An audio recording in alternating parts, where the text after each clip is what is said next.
এই জন্য এমন জমি চুজ করা উচিত যে উঁচা জমি, অন্যের জমির পানি আমার জমিতে আসবে না।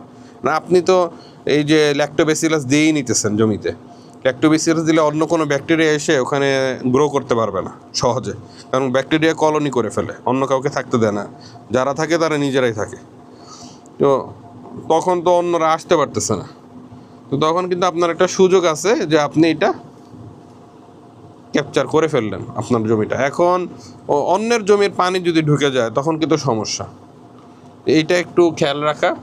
তারপরে যে অ্যাঙ্গুলার লিফ স্পট হয়, এটাও আসলে ম্যাক্সিমাম ক্ষেত্রে বীজের থেকে হয়। তো এটা যদি বীজ যদি যেমন আমাদের এইটাও ফাইটোস্যানিটারির মধ্যে থাকে যে অ্যাঙ্গুলার লিফ স্পট থাকা যাবে না, এইটা থাকে আপনার, এটা টেনশন নেই। আশা করি আমার জানার মতো আমি ওরকম তেমন একটা পাইনি এরকম আমাদের হিস্ট্রিতে। আমরা তরমুজে এরকম, মানে এটা মূলত তরমুজেই বেশি দেখা যায় অ্যাঙ্গুলার লিফ স্পটটা। আর রুট রড ড্যাম্পিং অফ ছত্রাক